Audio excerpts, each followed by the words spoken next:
called the Integrative Materials and Design. And our goal is really to connect various pieces across the Midwest materials data ecosystem. And we are, as you see, part of the Midwest Big Data Hub. So just diving in here, as I mentioned, the high-level things we're looking to do, we're looking to connect researchers, so connecting people first, whether those are academics or industrial researchers, data services, and software and tooling across materials science, starting in the Midwest and then branching out.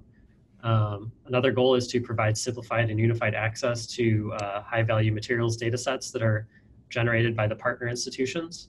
And our third goal is to inform the community and public about all of the great materials informatics work that's being done by these groups and by other groups as well, but doing that through a series of videos, articles, webinars, tutorials, workshops, and more.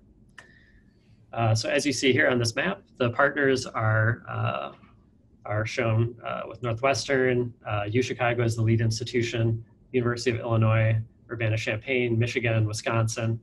And we've also partnered with some researchers at NIST and some industrial researchers at Citrine Informatics. And I'll describe a little bit more of those interactions as we go forward.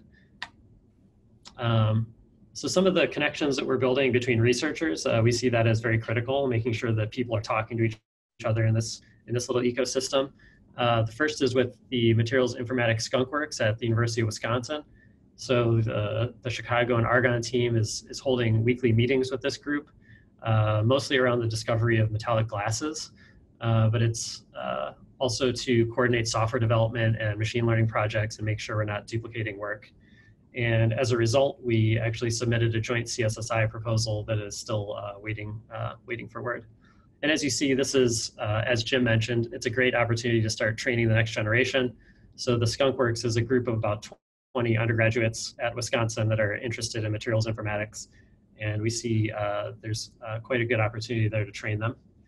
And we're working with Citrine Informatics as well. So we have bi-monthly meetings with this group to discuss data service integrations and joint machine learning projects. We've had 2 joint papers over the last year with this group, and we actually have now a project funded by Citrine as a result of this collaboration. Just recently, actually, in the last 2 weeks, we had a materials microscopy data workshop held at Northwestern, basically working through challenges toward capturing data from various instrumentation, especially around microscopy data. So we had representatives from Zeiss, Joel, Citrine Informatics, academia, funding agencies, and we'll have a follow-up workshop at NIST in 2019. And the nice part here was we actually had representatives from every one of our Spoke project teams at this meeting, so we had a nice chance to have everybody talk and have things move forward. We're also working with the National Data Service to build integrations between the Materials Data Facility effort and some of the services that NDS is building. And of course, to again, coordinate team software development. And we've seen this kind of as a recurring theme that if you're not talking, you're often duplicating what other people are doing. So we're really finding that to be important here. Another aspect of community outreach that we're working on, we have had through the IMaD project, two different interns, Stephanie Fox and Austin Keating, who are part of the Medill School of Journalism Science Communication Program. And so we found, we've actually had them visit each partner site and create videos that are showcasing the people that are at those institutions, the facilities, and the data services to really drive awareness of all of those. You can see here on the right, we have a set of 4 videos that are already released, and we have another set of, I believe, 4 or 5 that will be released in the coming 2 weeks, covering each one of the partners. So the other piece that we've been working on is leveraging the Materials Data Facility effort to connect data services. Just to give you a real brief overview, the Materials Data Facility is building data services to allow researchers to publish data regardless of size, so maybe terabytes of data, data type, so it could be heterogeneous data, and location, it could be distributed endpoints. We're also looking to automate data and metadata ingest, so you can think of automatically indexing piles of files that are materials related, and enabling unified search and discovery across data sources that come into MDF, but also data sources that we index that are from the community more widely.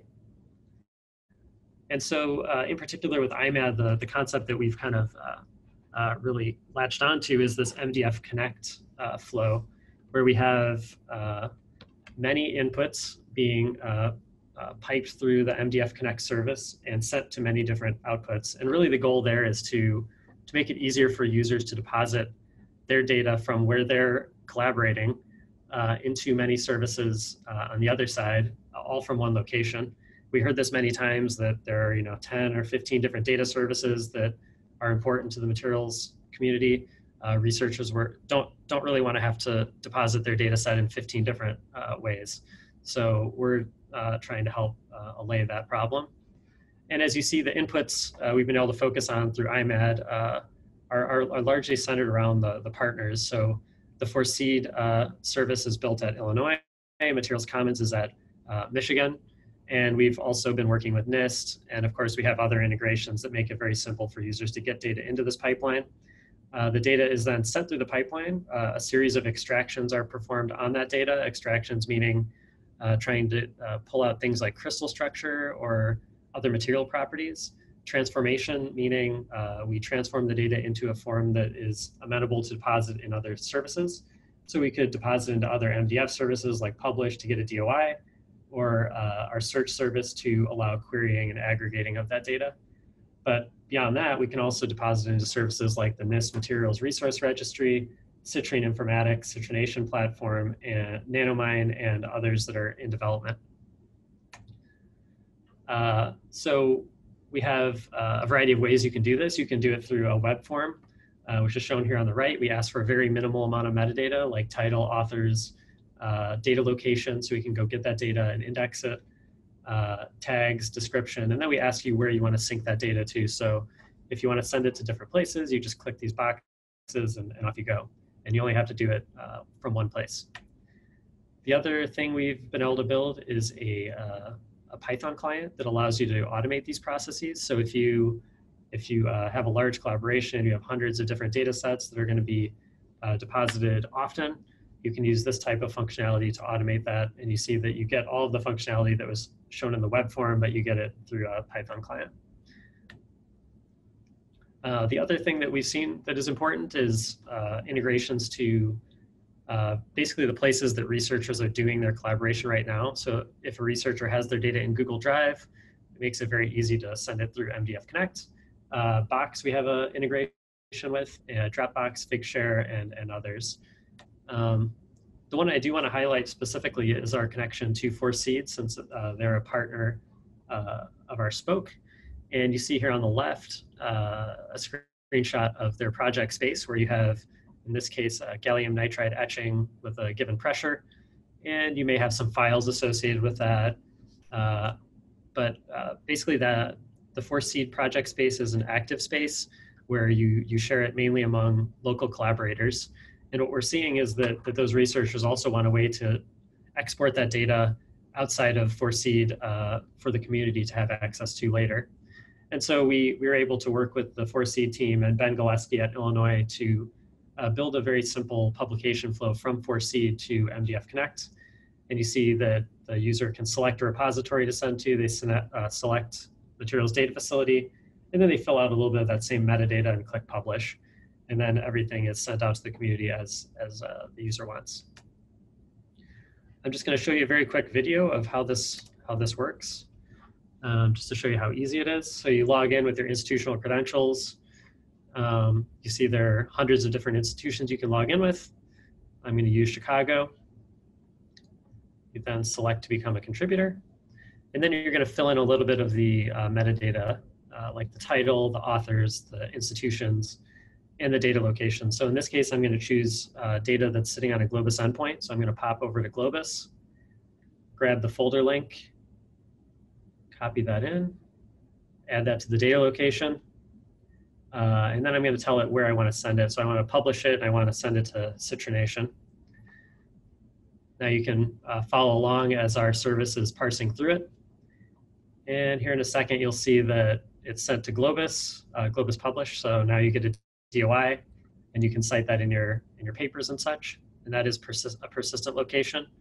And then down here, you see that it was sent to Citrination.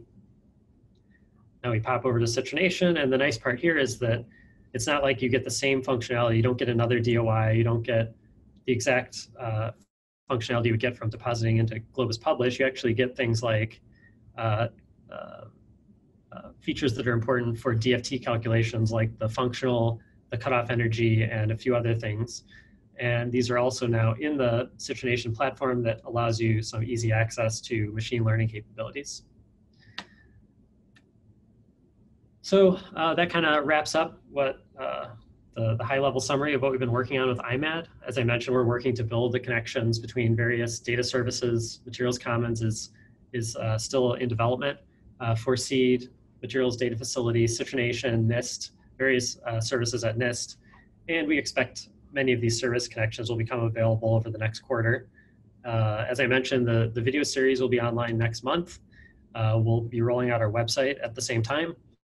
And we're looking to start building connections to other big data hubs and other material science groups around the country as we speak. So with that, I'll open up for questions. All right, thank you very much, Ben. So why don't we turn it over for questions for both Jim and Ben.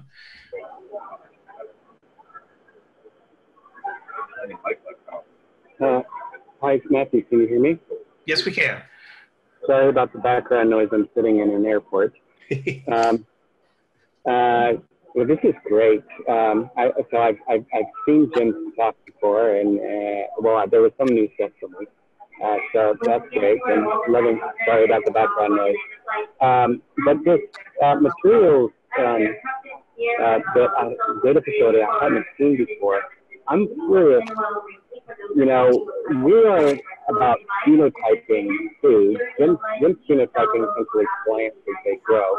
Our group is really about developing a form of phenotyping food in general. And I'm wondering, you know, it seems to me that there's a lot of parallels with material science. When we start talking about phenotyping a food, is there any plans to use this facility for actually putting things like food in there? And when I say food, I mean things that have been transformed beyond their necessarily their original biological, beginning of the organism, altered from an organism, like a pasta or something like that, or a dough. Yeah, I'm trying to share some slides here, but I think I'll just give up for now. I think I heard the question as is there hopes that we could apply this to a different domain at some point? Certainly, we're interested in applying this to various domains. As we're building these data services, there are only a few layers of it that are really domain specific. The underlying cyber infrastructure is largely generalizable. So the pieces that are ungeneralizable are largely within that MDF Connect service, which I labeled as converters or transformers. So those pieces would need to be changed for different domains to understand different file types and understand service integrations in different areas. But everything else is really very domain agnostic, handling things like large data transfer, publishing data sets, getting a DOI. A lot of those things are very generalizable. So we're definitely looking for collaborators in other spaces to build, MDF of other things. I hope I got the question right, but I had a little hard time hearing.